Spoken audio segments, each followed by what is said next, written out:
अस्सलाम वालेकुम क्लास, कैसे हैं आप सब। हम लोग का जो फ़िज़िक्स का था फर्स्ट चैप्टर वाइंड अप हो गया। आज हमने जो स्टडी करना है वो है फ़िज़िक्स का यूनिट नंबर 2 स्टार्ट करना है। चैप्टर का नेम है वेक्टर्स एंड इक्विलिब्रियम। इसमें हम वेक्टर्स के बारे में स्टडी करेंगे सारा, कि वेक्टर्स को कैसे रिप्रेजेंट करते हैं, वेक्टर्स का यूनिट क्या है, वेक्टर्स की डायरेक्शंस क्या हैं। फिर फोर्स के बारे में टॉपिक्स आएंगे, इक्विलिब्रियम के बारे में स्टडी करेंगे। ठीक है, आज जो हमने स्टडी करना है वो है बेसिक कॉन्सेप्ट्स ऑफ वेक्टर्स, यानी कि पार्ट नंबर 1 वेक्टर्स के वेक्टर्स क्या होते हैं।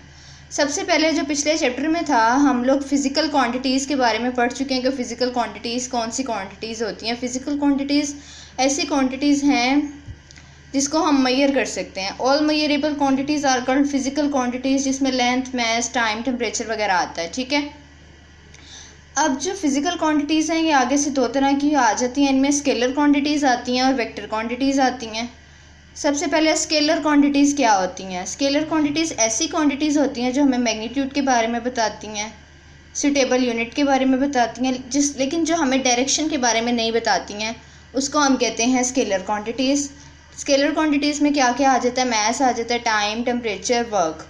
ठीक है, उसके बाद जो वेक्टर क्वांटिटीज़ हैं वो कौन सी होती हैं। वेक्टर क्वांटिटीज़ हमें मैग्नीट्यूड के बारे में बताती हैं, suitable unit, also know about direction, और हमें डायरेक्शंस के बारे में भी बताती हैं। लेकिन जो स्केलर क्वांटिटीज़ हैं वो हमें डायरेक्शन के बारे में नहीं बताती हैं। वेक्टर क्वांटिटीज़ में कौन कौन सी क्वांटिटीज़ आ जाती हैं, एक्सेलरेशन आ जाती है, फोर्स आ जाती है, मोमेंटम आ जाती है। ठीक है, तो आज हमने जो स्टडी करना है वो है वेक्टर्स हैं। वेक्टर्स क्या हैं, physical quantities that have both numerical and directional properties are called vectors. ऐसी फिजिकल क्वांटिटीज़ जो हमें डायरेक्शंस के बारे में बताए और मैग्नीट्यूड के बारे में बताए वो वेक्टर क्वांटिटीज़ कहलाती हैं।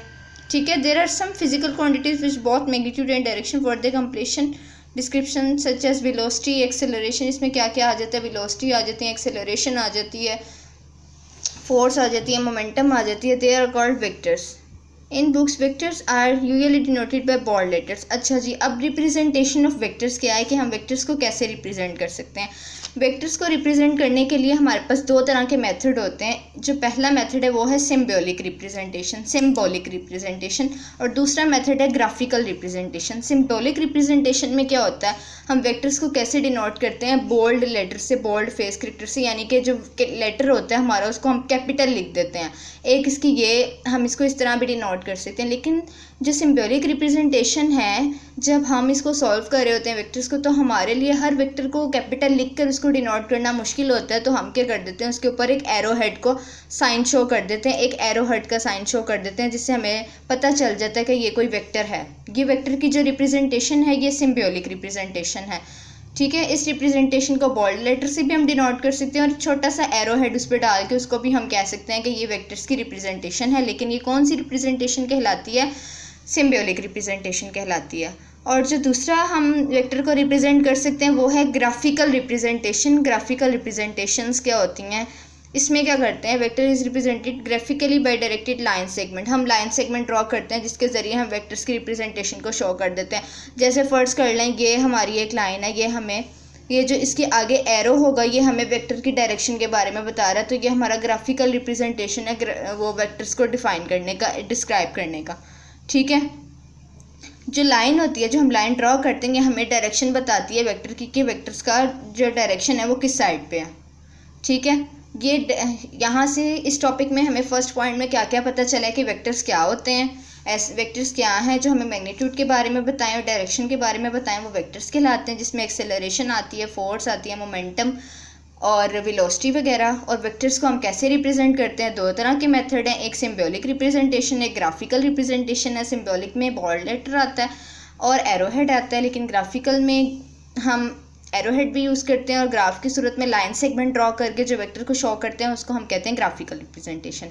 ठीक है, अब जो सेकंड हमारा है वो है रेक्टेंगुलर कोऑर्डिनेट सिस्टम के। रेक्टेंगुलर कोऑर्डिनेट सिस्टम क्या है,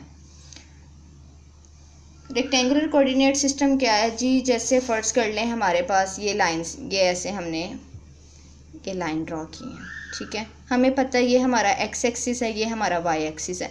इसको हम कह देते हैं एक्स कह देते हैं, इसको हम एक्स डैश कह देते हैं, इसको वाई डैश कह देते हैं। और ये जो चारों हैं ये म्यूचुअली परपेंडिकुलर हैं एक दूसरे के, ये एक दूसरे के परपेंडिकुलर हैं। ठीक है। परपेंडिकुलर कब होते हैं? जब 90 का एंगल बन रहा होता है। तो ये इन सब में जो एंगल बन रहा है वो 90 का है, तो ये म्यूचुअली परपेंडिकुलर है। ये एक रेक्टेंगल की सूरत में अगर हम इसको बंद करें, इसको बंद करते हैं तो ये क्या बन जाता है? एक रेक्टेंगल बन जाता है। इसलिए हम इसको कहते हैं रेक्टेंगुलर कोऑर्डिनेट सिस्टम, इसको हम कहते हैं रेक्टेंगुलर कोऑर्डिनेट सिस्टम कहते हैं। ठीक है। और जो इसका मिड पॉइंट है ना, ठीक है, ये दोनों क्या म्यूचुअली परपेंडिकुलर, दोनों में 90 का एंगल बना रही हैं।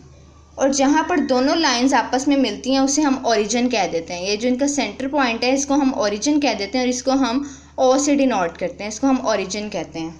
ठीक है। और इस पूरे सिस्टम को हम कार्टेशियन कोऑर्डिनेट सिस्टम कहते हैं और रेक्टेंगुलर कोऑर्डिनेट सिस्टम कहते हैं। इस सिस्टम को, इस पूरे सिस्टम को हम कह सकते हैं कार्टेशियन कोऑर्डिनेट सिस्टम भी कहते हैं और रेक्टेंगुलर कोऑर्डिनेट सिस्टम भी कहते हैं। ठीक है। ये हमारे पास एक्स एक्सिस है, ये हमारे पास वाई एक्सिस है। जो सेंट्रल पॉइंट है इसका ये ओरिजिन है, इसको हम ओ से डिनोट करते हैं। और इस पूरे सिस्टम को हम कार्टेशियन कोऑर्डिनेट सिस्टम भी कह सकते हैं और रेक्टेंगुलर कोऑर्डिनेट सिस्टम भी कह सकते हैं। उसके बाद उन्होंने हमें बताया है नीचे दो तरह से इसकी रिप्रेजेंटेशन के, ये रेक्टेंगुलर कोऑर्डिनेट सिस्टम दो तरह के हो सकते हैं।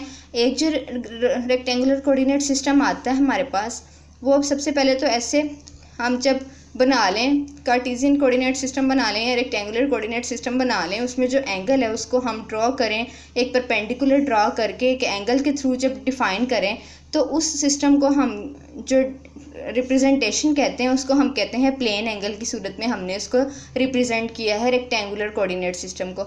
लेकिन जो हम स्पेस एंगल में रिप्रेजेंट करते हैं वो हम तीन तरह के उसमें वेक्टर्स आ जाते हैं। उसमें हमारे पास तीन तरह के एक्सिस आ जाते हैं, एक वाई एक्सिस आ जाता है, एक एक्स एक्सिस आ जाता है, एक एक्स एक्सिस आ जाता है, एक वाई एक्सिस और एक जी एक्सिस आ जाता है।